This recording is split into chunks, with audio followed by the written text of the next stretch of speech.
maybe the problem is the reason why you can't stop cussing is because you actually like cussing. Mm-hmm. Maybe the reason is you can't stop, backbiting and talking about folks is because, you actually kind of enjoy it. You get something from it. You can't help it. I can't help myself. Mm-hmm. No, you can. You just don't want to. Yeah. Stop. But you know what makes it hard to do it? You don't got any actual incentive to do it. You don't believe nobody's watching you. You don't believe there's a heaven or a hell for you to go to. Because if you did, right? If there was a Holy Spirit that you believe that is walking there with you, if there's a God in heaven that you believe is watching over you, if you believe there's a Son by which you obtain your salvation, who's sitting at the right-hand side of the Father, and that all things that are being written inside of the book of life it'll be opened up, and either your name will be in it or it won't because of who you were in the earth. If you really believe those things, then you might appeal to those things through the form of prayer, through the form of conversation, through the form of consideration. You might just hold yourself accountable.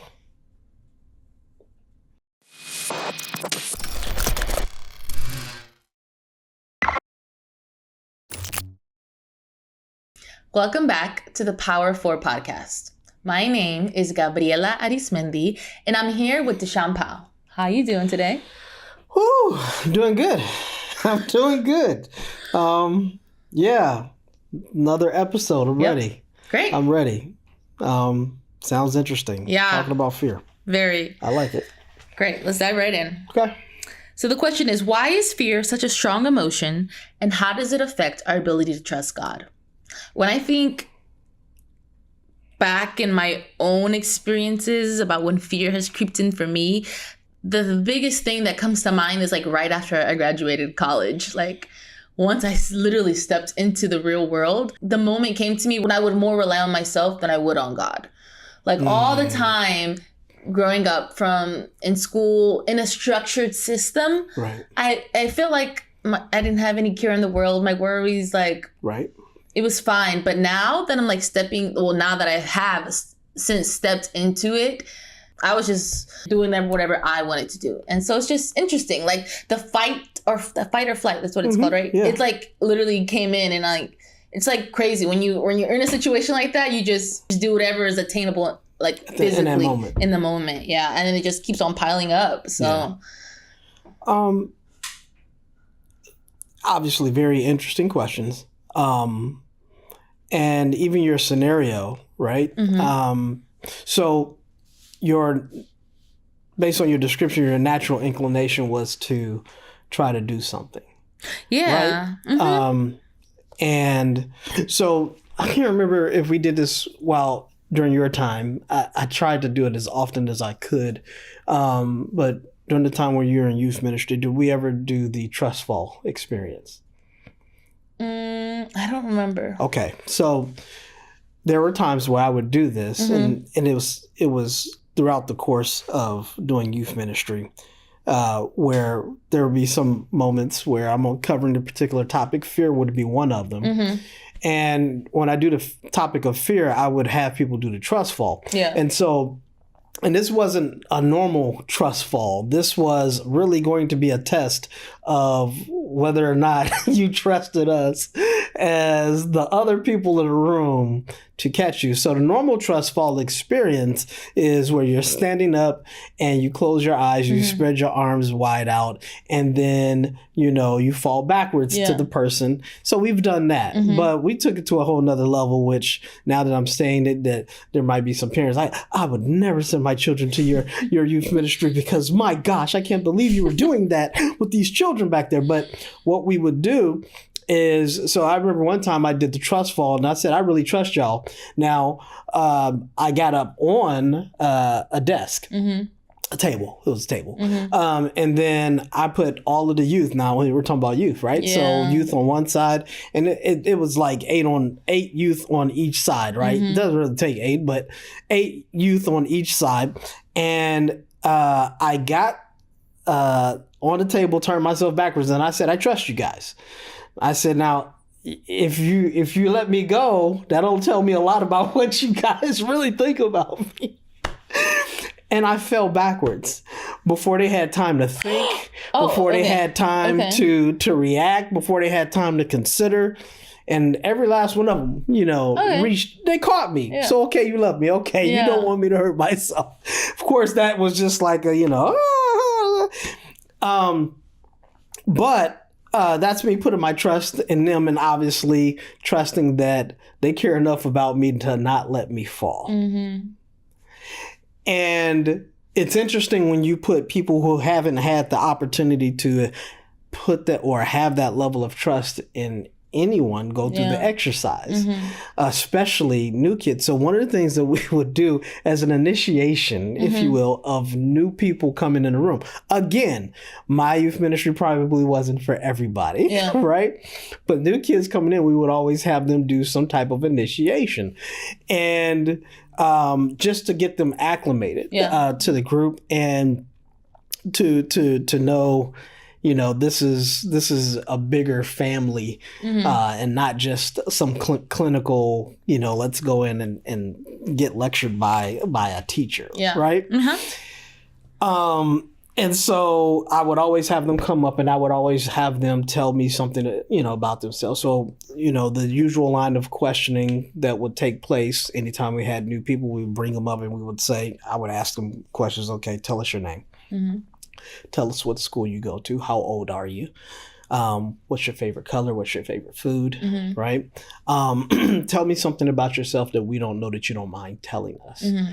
And so that's so we can get to know you, right? Now, at the end of that, I would always have them, okay, so as part of the initiation into the group, here's one of the things that we're going to have you do. And so it would range from a lot of different things, right? And it's really a gauge of comfortability, get them ingratiated into the group. So I do goofy things like, okay, need you to run outside and run around the building and scream, Jesus, Jesus, Jesus to the top of your lungs. I think I do remember that. Yeah, so you remember, okay. So you think, and now the kid, they're like, oh my gosh, what is happening? What did my parents just send me to? Yeah. Now I would never actually let them go do it, okay? But it was part of the in ingratiation of the group, right? Mm-hmm. And you get some kids who were gung ho, they're like, yeah, let's go. And I had to like chase them down. So, no, it was just, that was wanted to see if you would go, right? Mm-hmm. And then you had some kids who were nervous, but they still would go forth. Mm-hmm. And then once you break the ice with them in that way, then, and everybody's kind of laughing because everybody's kind of been through the initiation. And so they know you're not going to have them do anything crazy. But the trust fall is an interesting one because it's an exercise that I've done with the youth, from time to time as an awareness of themselves, right? To go through the process of feeling what it feels to trust and rely on somebody being behind you who's not going to drop you when you fall. And what's interesting about that is that when you go through that process, whatever is natural to you is what comes up, right? And the trust fall is such that you place somebody not close enough to where you can feel their presence, right? Mm-hmm. And almost to the point where you can't regain your footing, right? Is where you have to fall in order to reach that person. Yeah. And so your natural inclination as you're falling before you even get there is to do what? That's right. Look back. Are you sure you're close Are enough? you there? Yeah. Like you seem like you're kind of far, right? And sometimes just to mess with kids, what I would do is as they stand up, I would tell the person to back up.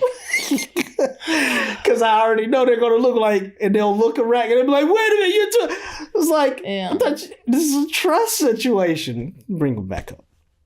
Now, obviously, I would designate specific kids to do it. Mm-hmm. People who've been there, who understand what's going on. Mm-hmm.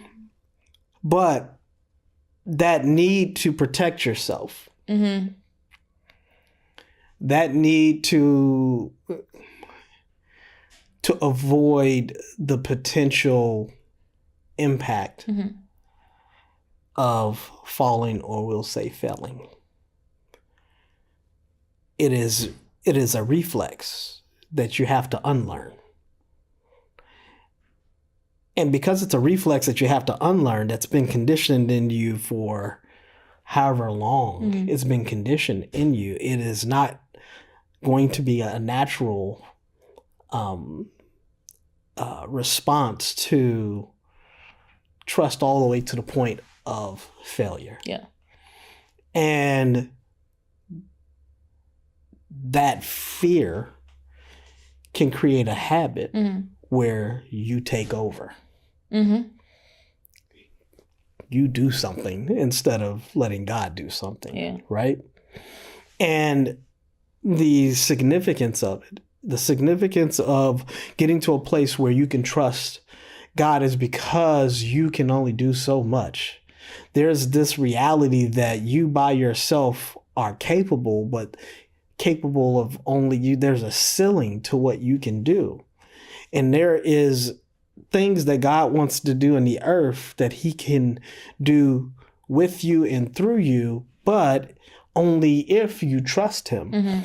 And that trust, that reliance means that you have to give up your tendencies to want to do something instead of letting God do something. Yeah. Because the impact is more exponential with him than without him. And so you're fighting against that natural tendency to protect yourself and to make sure you don't fall. Yeah. Because you become afraid of falling.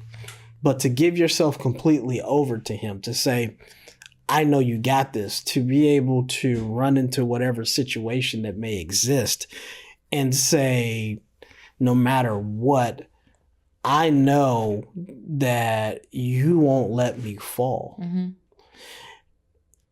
I can then overcome my fear of speaking to other people and worrying about embarrassment. I can then overcome my fear of rejection. I can overcome my fear of not knowing.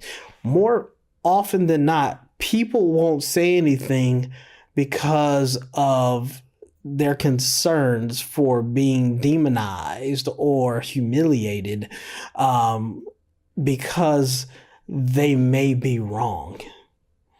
Right? Nobody wants to just rush in with confidence and assurance only to be pointed out that that's inaccurate. Yep. Right? And you have a world that doesn't want to receive what it is that you're selling, per se. And if you have enough of those people not open to what it is that you're promoting, then that's enough for you to say, well, if you guys don't want it, I'm not going to say anything. I'll just keep it to myself. Because we become afraid of the booze. Man, okay. All right. So that came out of nowhere.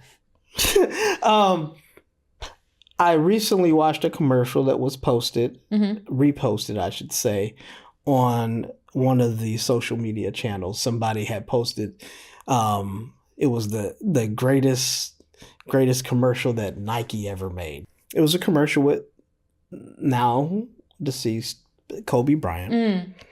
And I forget how far back it dated. I think it might have been like 2006.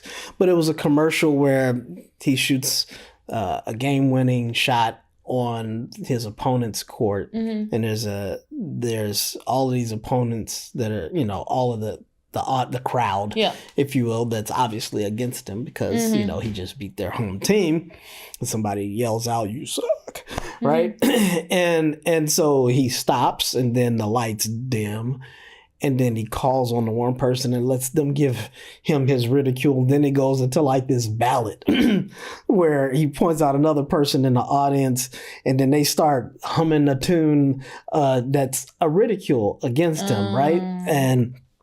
And before you know it, he's doing this and calling people out, and then it turns into this full ensemble, right? And by the end of it, it sounds good, and it's nothing but people booing and coming against him. He's like, And then he walks off Yeah. into the tunnel because he learned to embrace the booze, right? In this faith walk, you got to learn to embrace the rejection, the sometimes being inaccurate, because that's for your growth. You have to learn to embrace the. Sometimes it doesn't come across as rejection, but the lack of reception, right?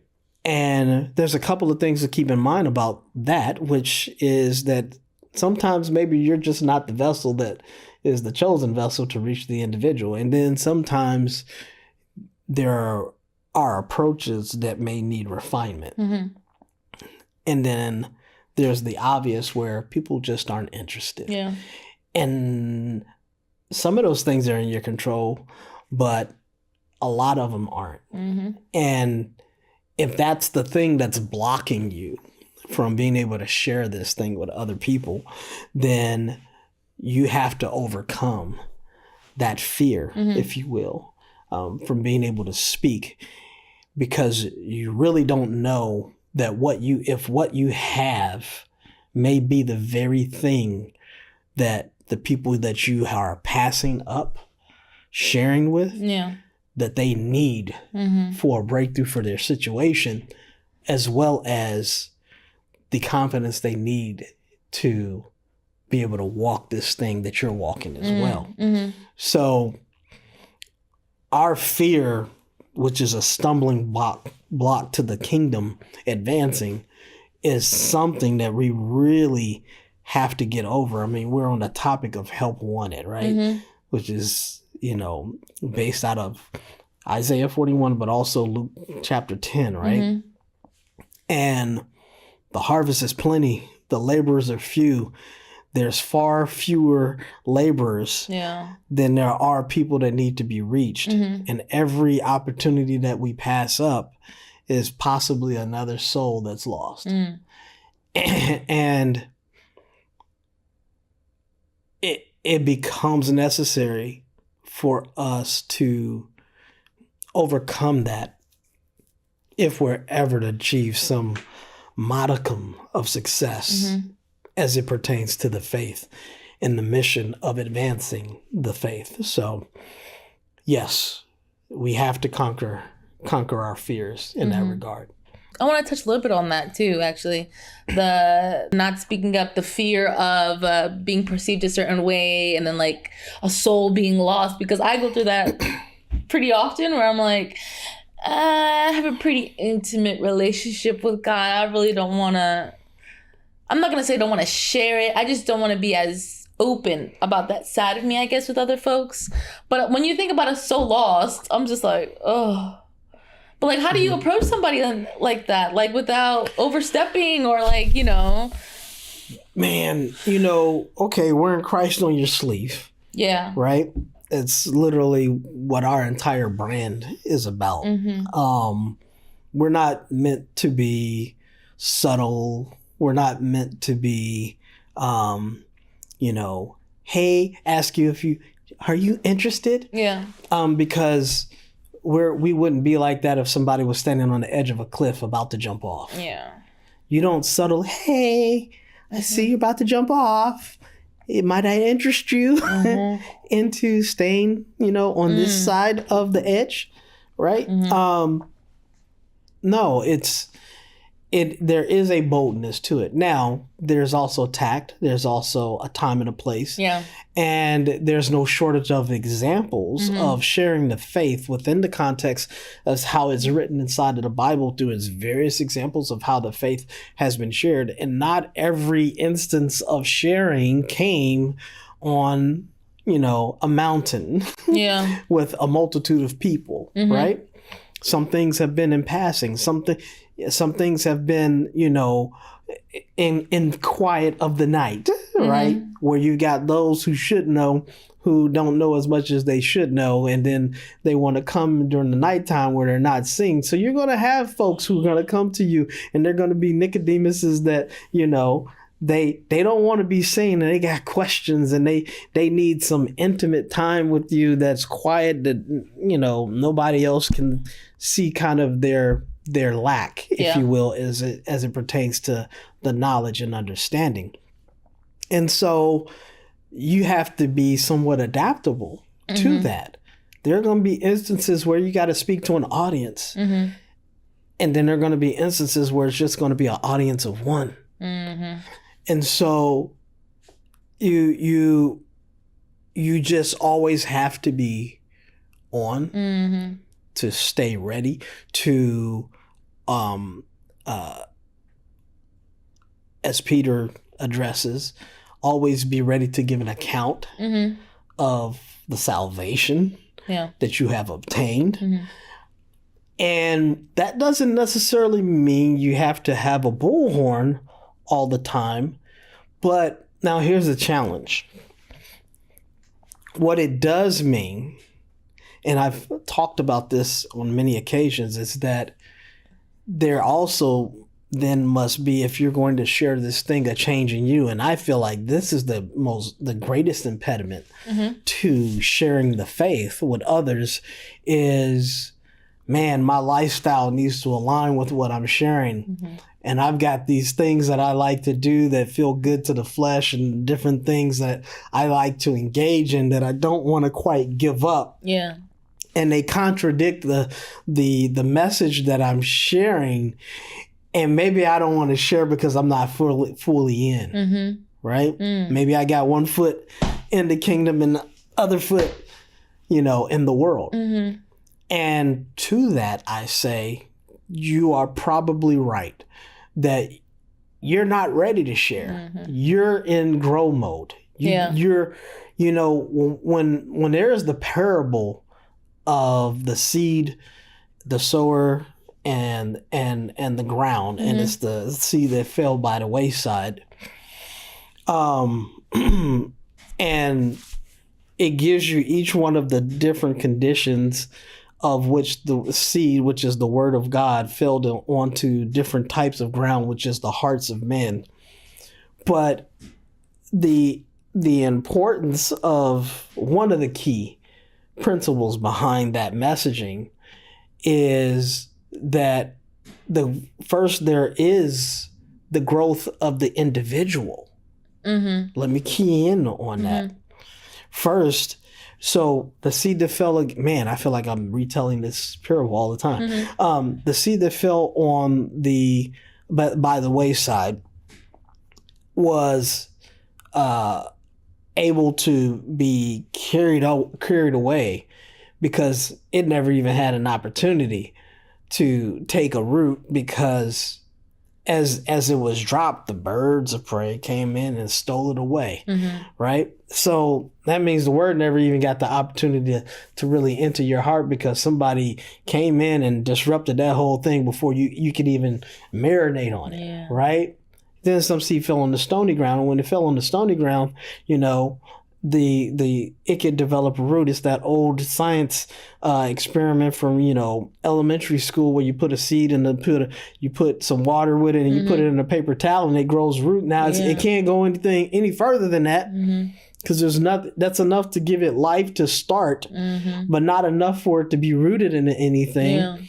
And so then it's just going to wither away and die. And that, again, in the parable, that's the equivalent of people, receiving a word and they're on fire. They sprout up real quick, but then the cares of this world carry them away, and because the word never had the opportunity to take root, they don't stay with it. They don't stay in the faith. And then there's the seed that falls amongst the thorny ground. And the thorny ground is where the seed grows.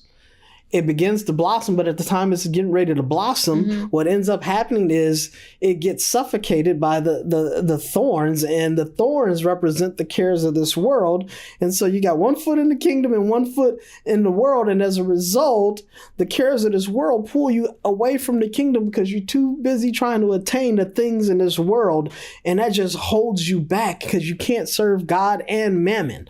You have to either serve one and reject the other, or deny the other to accept the one. So you can't do both. But here's the kicker. The seed that fell in good soil is the only one where it mentions production. Listen to what I'm saying here. It's the only soil under which the seed, when it fell into it, had the opportunity to grow. And then when it grew, it was able to bear other fruit, some 30, 60, 100-fold.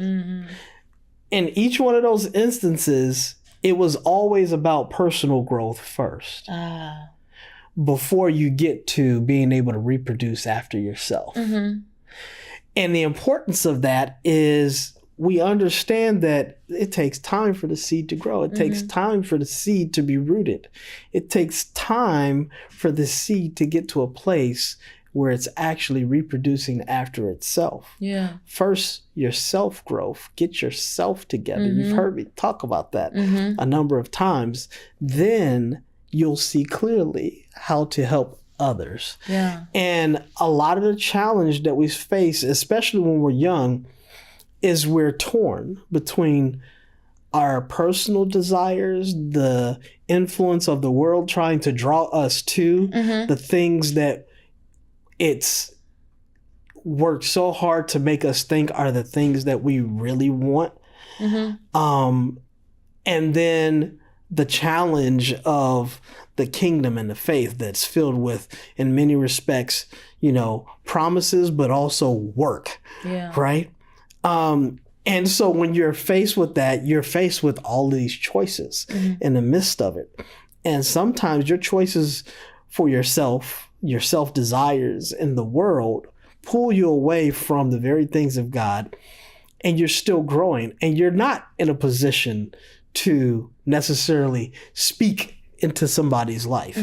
There's a lot of speakers out there. There's a lot of people doing a lot of talking. Some are providing insight concerning scripture. Some are giving you historical context, physical context. Some are apologists where they can kind of give you the historical, the biblical, the ancient references to, archaeology and things of that nature that, kind of prove the word of God. And then there's this other layer that we all have to kind of go through. And it's really one of the more nuanced and harder layers to pierce through, which is the Bible says there's a ton of teachers. Right? The kingdom has a lot of teachers, but few fathers. There's a lot of people that can give you a lot of good information, both intellectual information as well as, spiritual doctrinal information. But you got to walk through some things. They may not everybody's going to be able to tell you what it's like to be a parent and raising, more than one child. Right? Or going to be able to tell you can't go to school, and you go to college, a lot of intellectual dissemination of information inside of college, right? Thus is this and thus is that. And they can dispel the things that are written inside of the word because intellectually speaking, there's this and there's that, and we know this and we know that, and that all would suggest that the Bible is, invalid and it has fallacies within it. And they can do all of those things, but they can't answer simple questions.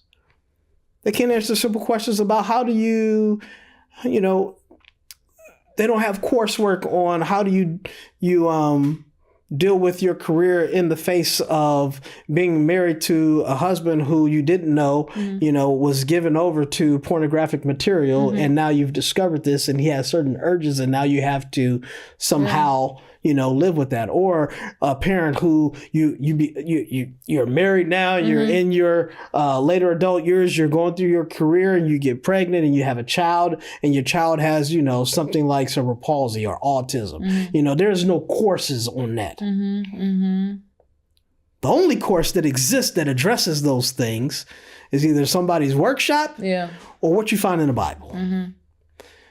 And for all of the teaching and all of the intellect that may be found in the world, for everybody and all of their hypotheses and all of the knowledge that they may present and all of the credentials that comes behind it, all of those things you will find on more often than not, with all of that intellect, with all of that knowledge, that they can't solve the most simplest problems that exist inside of the world. Mm-hmm. They can't put their finger quite on what's going on inside of an individual's mind to help them get freed from where they are.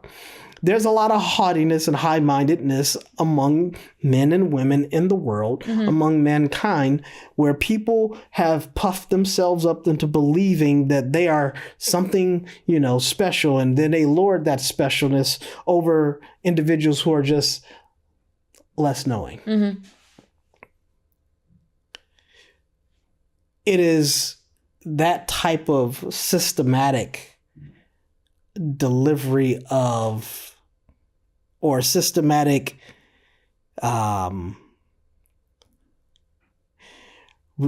reducing of individuals based off of what they have and have not acquired, what they do and don't know, that keeps many of us from speaking. Yeah.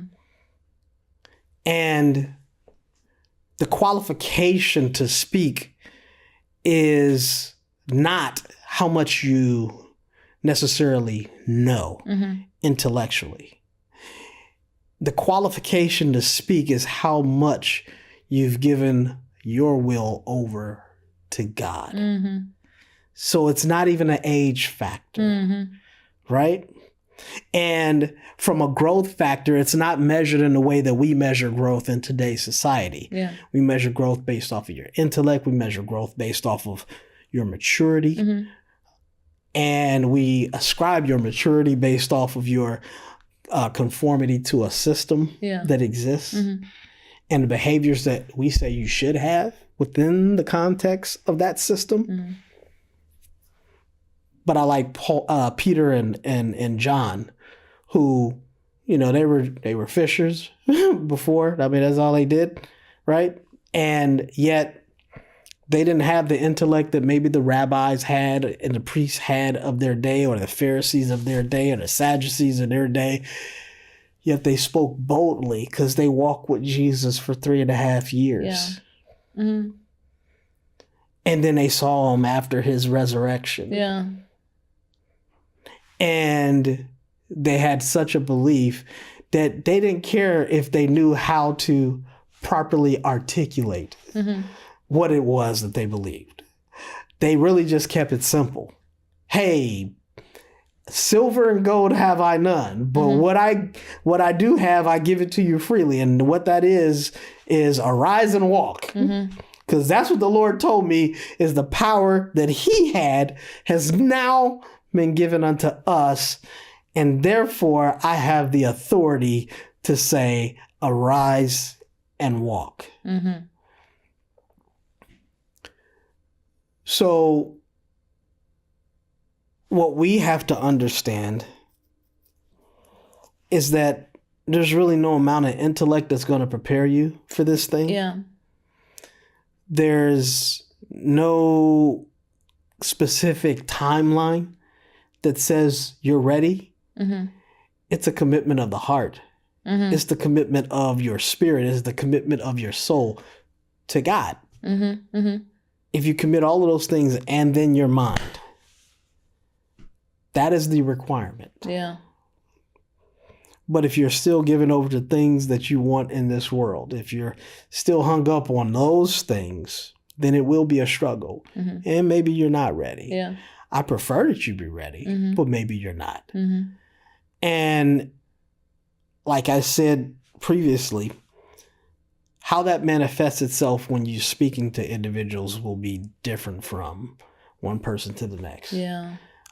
Depending on the scenario and the context in which you're engaging. But all of that being said, when you're ready, when you're willing, the opportunities are always there for you to share. Yeah. So. Yeah. I think it really also helps to know that that growth part really does help, because I became almost kind of I felt guilty a bit. I was like, ugh.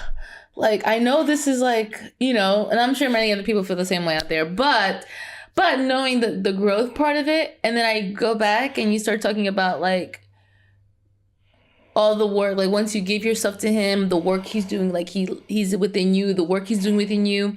And that actually leads right to our next question, like, how do we carry ourselves differently knowing that he is within us? And then I think about, like, once you do that, you start noticing like different things. Your eyes start to open a little wider. You start to hear a little sharper. What do you call it? The records. You start to take account like the things that he's done, and like that's when the testimony comes in and all these other things, and like, wow. And I think that's when the transformation per se starts coming, and that's when but like, even like, I love how you talked about the intellect part, because sometimes I don't feel like I'm the smartest person in the world. Like, you know what I mean? I can't do surgery on a person. I can't tell you what the illness this person is dealing with and how to overcome it. But I can tell you my own experience, and like, and it's like, you never know like what how that may come off across to somebody else. Like, they always say you meet somebody where they're at, but like, I'm coming to you where I'm at, and it may hit you differently than it does your teacher. Like me talking to my cousin, it may resonate a lot better and quicker than it does someone else. So that, yeah. Well, I accept your limitations, right? Yeah. Like, it's not a bad thing at all. It's like, hey, this is the lane that I got. I'm staying in this lane. I'm skilled in the word. I'm no apologist, because apologetics requires more than just skillful knowledge of the word. It requires that. It requires a diligence in being able to effectively argue the various different points that are the common fallacies that are, promoted out there as far as for those who are the antagonists to the Christian faith. It requires historical research. It requires an in-depth understanding of the history of the work. I mean, so it requires all of these different things, and there's like different types, right? And so many of those who end up in apologetics do so after coming out of seminary and doing their, master's thesis and studies and postdoctorate studies and stuff of that nature. And that's a lane that, you shouldn't try to venture into. Let them do what they do. Yeah. Right? There's plenty of lanes that need to be filled, that you don't need to be filling one that you're not qualified for. Yeah, they put the work in for that one. Yeah. No, I'm not trying to be seen on the level of some of these guys that have put in that work, because that'd be like me. That'd be like. So I'm in IT. I'm an IT architect. In other words, in my field of study, I build solutions from scratch, right? You think it, we conceptualize it, and then I make it manifest. Yeah. Right? And some people would consider themselves my equivalent, right? But they neither had the studies that I had, nor the experience with putting those studies into application. Yeah. They may have found tools that do a lot of those things for them, but they don't have the foundational understanding as to how things work. So they can produce results, but not necessarily the same results. In other words, they can function in limited capacities. But imagine me doing everything that I do, the training, and then the time in and feeding myself, and then building things out and going through the experiences. And then somebody cheapens it by saying, stepping into that lane and saying, I'm also an IT architect, right? Like, okay, what's your background and experience? How did you arrive there? So we shouldn't do that. Our lane is our lane. Yeah. And there's nothing wrong with any of the lanes. That's kind of the thing. It's like, man, that's what makes it so beautiful, is that You don't have to necessarily be that. That's not everybody's bent. And the ones who do it and do it well are special in that thing for a reason. It's not everybody's bent to be a pastor. It's not everybody's bent to be a deacon. It's not everybody's bent to be a prophet. Guess what? Those lanes are there, and they're there for a reason. Yeah. And you don't need to venture into a lane that's not yours, but the lane that is yours, a lane that's available to all of us to be a witness. You tell me,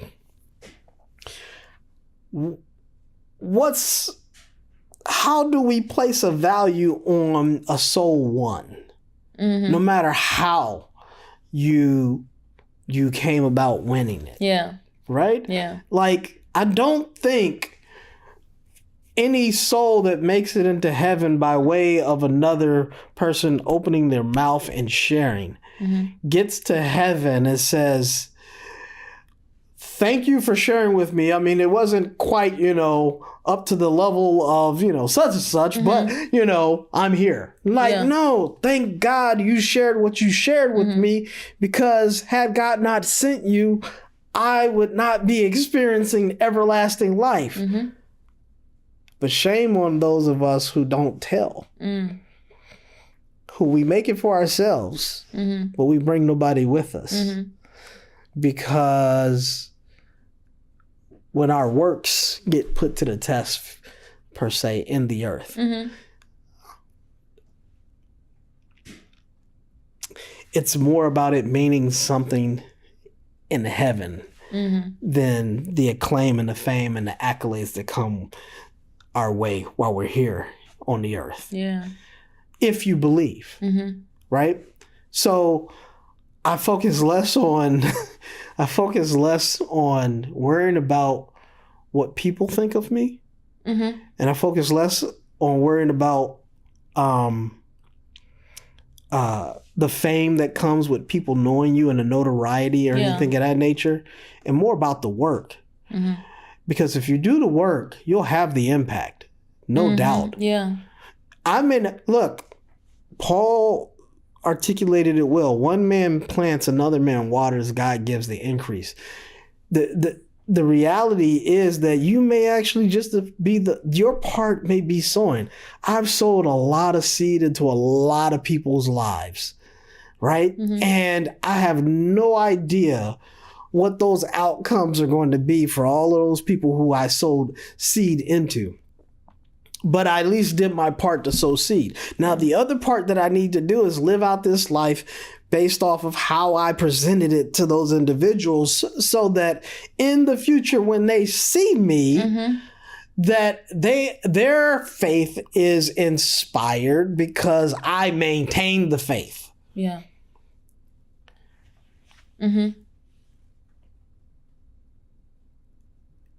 We don't always... There's a lot of unsung heroes out there who have poured into people's lives that you will never hear about. They're not on social media. They're not receiving awards at different ceremonies for being the man or woman of the year. Yeah. They're doing their work quietly, humbly. And their reward is in heaven. And if you don't take on that mentality, then you'll be looking for other people's approval. You'll be looking for mankind's accolades and rewards. And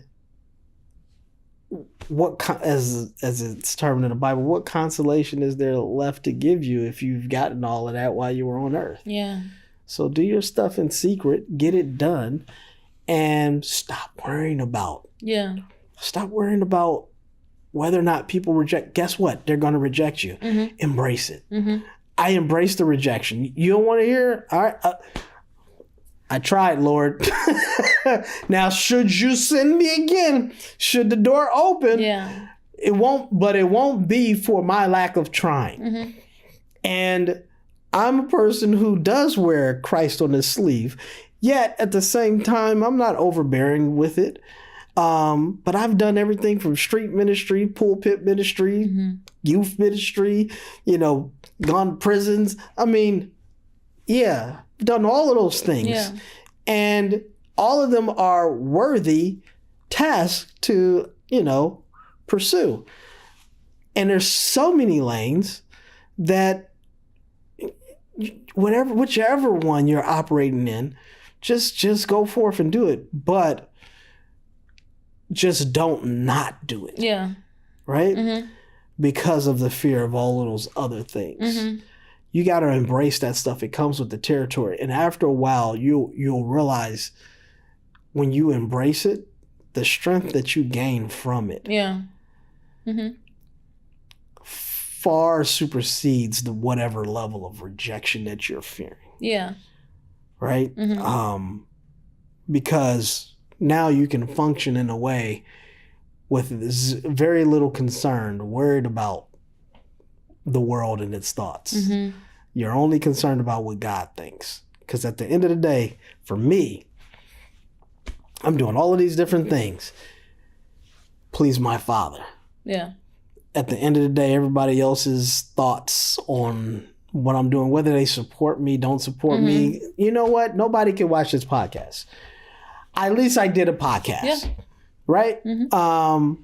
And I may be one in a million podcasts that may be out there, right? You and I sitting here doing this. Yeah. And we may have only 60 followers. We may have 5 followers, right? We'll say avid followers. Okay. I reached 5. All right. Lord, add that to my count. Yeah. So when I come into heaven, I don't know what that count's going to look like. But I'd imagine that what the Lord of the harvest will say is that, see here, all of that seed that you sown, look at all of the fruit that's been born. Some produce 30, 60, 100-fold. Look at what you've produced. Look at where you are in that fold.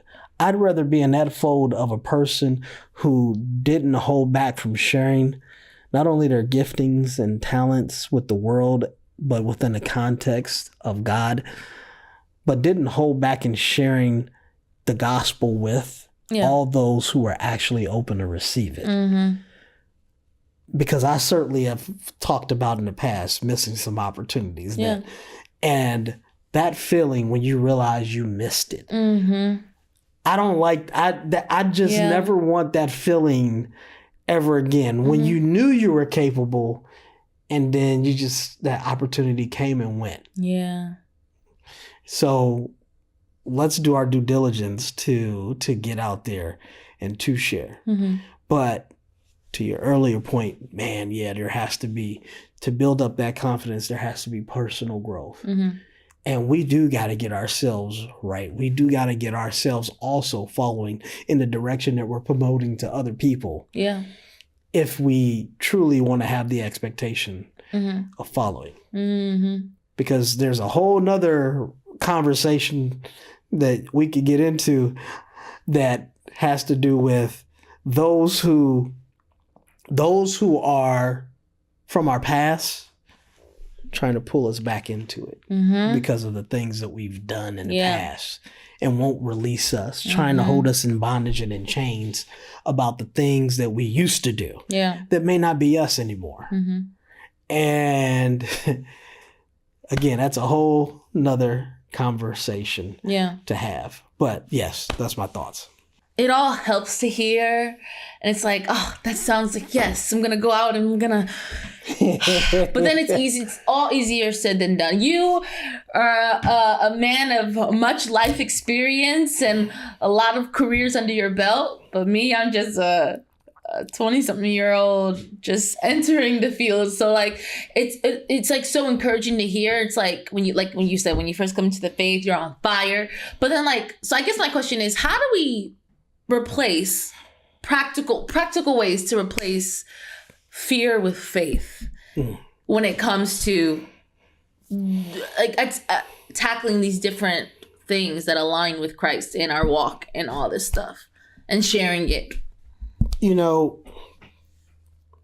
I'm glad you said replace. That's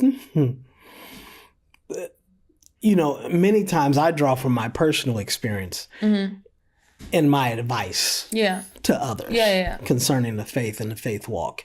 And a lot of times that's really some of the best content that you have, like things that you personally walk through. Yeah. And I remember coming into the faith, and it's almost like somebody who's trying to break a old vice, old habit. So like trying to, get rid of alcoholism or get rid of smoking, right? And there are aspects to it that are, they say cold turkey, right?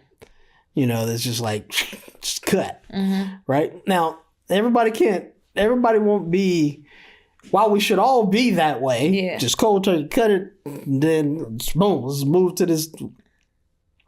That doesn't always play itself out. For me, one of the things that I think is important,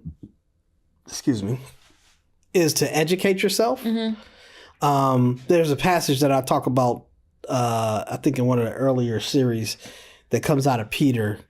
And I think it might be like 1 Peter, maybe chapter 2. I'd have to look it up just to be sure. But it is what I consider to be kind of the foremost blueprint, if you will, to growth inside the kingdom, right? And it's where he says, add to your knowledge, or add to your faith knowledge, add to your knowledge virtue, add to your virtue, brotherly kindness. And so he kind of goes on, and then when you kind of evaluate it out, it gives you this process to take yourself through to achieve growth, to get to a place where you are reproducing after yourself. Yeah. And so the first thing that you have to do that word that you say replace is, okay, now you've believed, you have faith. Add to your faith knowledge. What knowledge does is it debunks myths. And whether or not we like it, we've been living off of a lot of myths, right? Yeah. And what is a myth? A myth is an assumption of things that are treated as somewhat being true, but are not necessarily testable, fully tested to be accurate consistently. That's like my long definition, right? And so why is that important? Well, many times you got to test the things that you currently believe, right? I mean, there's a lot of stuff you may have been hanging on to that you currently believe that you never actually tested your theory of whether or not it's actually true. Yeah. And there's two like psychological things that they talk about that kind of like deals with that from a clinical standpoint. It's like cognitive dissonance and then cognitive distortion, right? And then the one is where, what is it? Cognitive distortion is where, look, I know some of you guys who are majors in this stuff. I'm not a major. I just read this stuff and try to educate myself. But I think distortion is where you've got two things going on, two beliefs that you have going on, but they collide with each other. They don't mix, right? They contradict each other, right? And then the other one, dissonance, is like believing something that's totally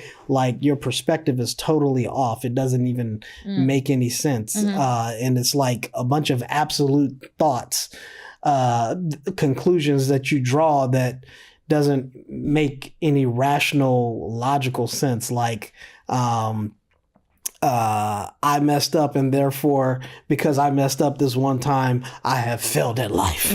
Like, it's like you had an event. Stop. Yeah, which we often think when we're younger too. Yeah, exactly. Yeah. And probably as younger folks, that's, my life is over. I didn't get the part, right? And so, we enter into those things. But now let's educate ourselves. My people perish for a lack of knowledge. And so, yes, there's an aspect that we need to grow intellectually, and through intellectual growth, especially as it pertains to scripture, if you increase not necessarily random scripture, but targeted understanding, targeted study, right? On the things that you don't know, you can replace bad knowledge with good knowledge, right? I think that's the first part. And then there's just things you know better that you're hanging on to. Yeah. And you're hanging on to them because somehow you've convinced yourself that without these things in your life, life will no longer be satisfying. Well, that would fall into that category of, well, probably both of them, cognitive distortion and dissonance, right? Because it's really extreme to say that removing something out of your life, is just, my life is not going to be the same without it. There's nothing that you can really remove out of your life. The life will never be the same. Okay, there's people. If you lose people in your life will change. Yeah. Right? But life doesn't necessarily have to be bad because you lost someone. Yeah. Right? There's a period of grief that you will go through, right? But life is not over. You're still here, right? And so we got to avoid the extremes, and we got to put things to the test.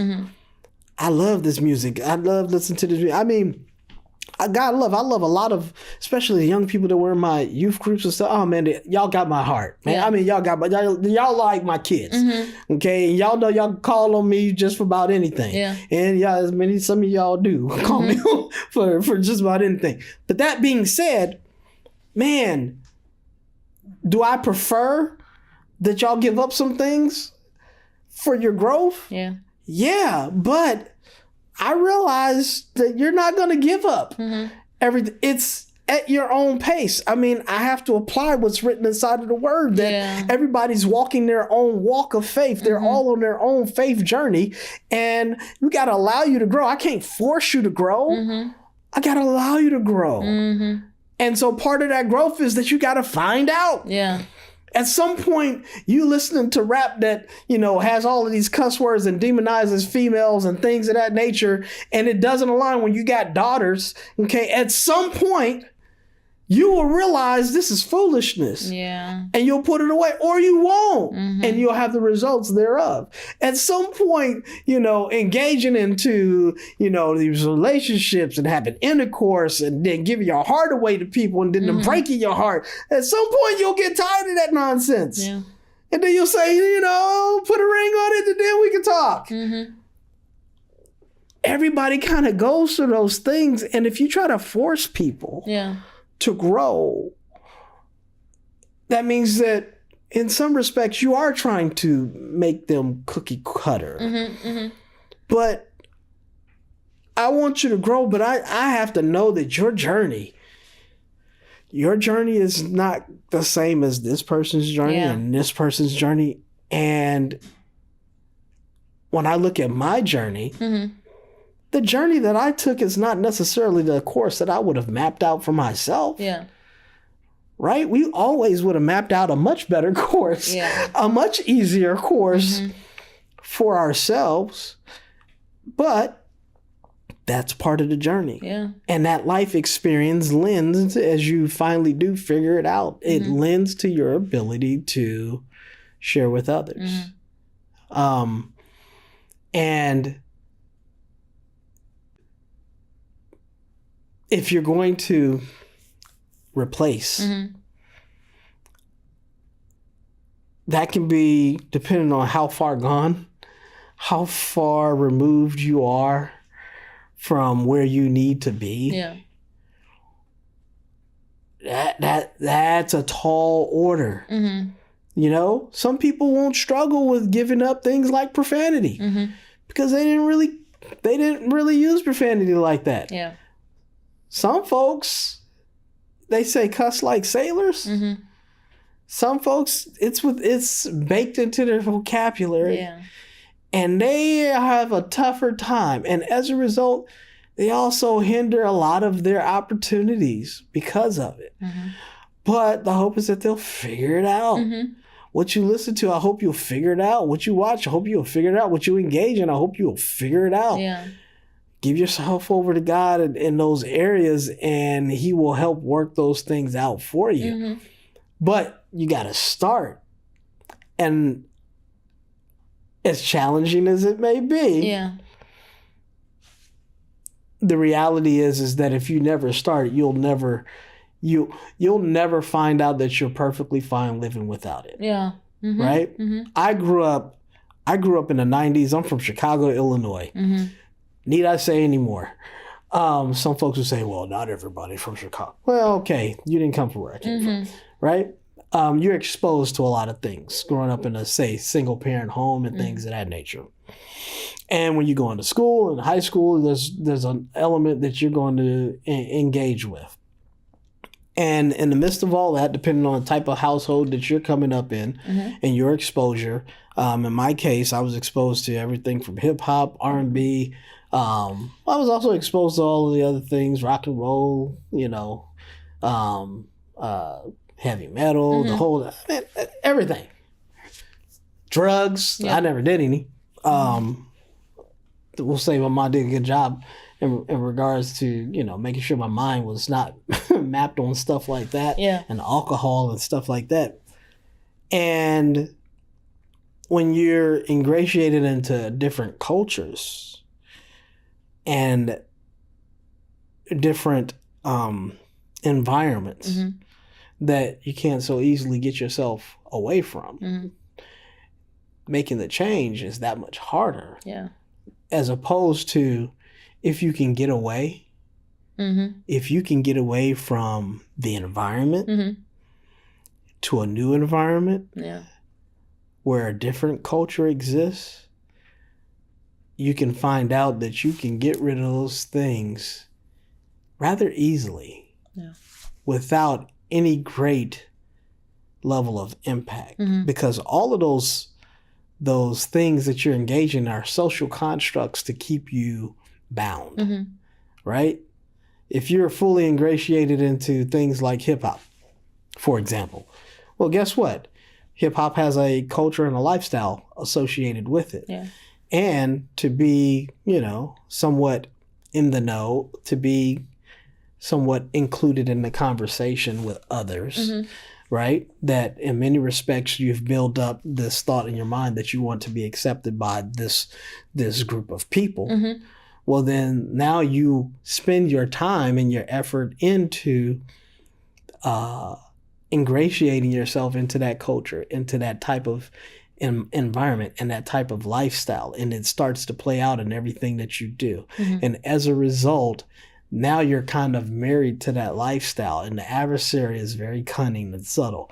And that's how he gets his grips into you. And it's not just that I use as an example. But when you spend so much of your time doing that, how much harder is it going to be to pull away from it? Yeah. Right? When you're so deeply invested into it, because that was your makeup of who you were. That's how you saw yourself. That's how you thought of yourself. That's how you projected yourself, so that's how other people saw you and received you. And when you're in the environment where that was how that's what you created yourself to be, that's the persona that you developed, well, it's hard to part ways with that persona unless you go elsewhere. Yeah. You go elsewhere where nobody knows you, then I like what you said in our very first episode. I graduated high school and I operated one way. Yeah. And I went to college and I took cues from some people in high school. And I said, I don't want to be perceived this way. And I changed. And you had the ability to make those changes. Yeah. And change the narrative about yourself. Because why? You went to a new place. Yep. You disassociated, maybe not 100% from where you were. And you had the opportunity to write a new chapter, right, of your life. Some people never get to the next chapter. Some people because of the environment that they're stuck in, because of the culture that they've ingratiated themselves with, can't separate. Mm-hmm. So what's the quickest way to replace, to make new? Yeah. Right? Because that's really what we're talking about. Mm-hmm. Change your mind and change who you are and have the ability to be able to do that. Mm-hmm. Sometimes you got to remove yourself from old places, old spaces, and get to new ones so that you can grow.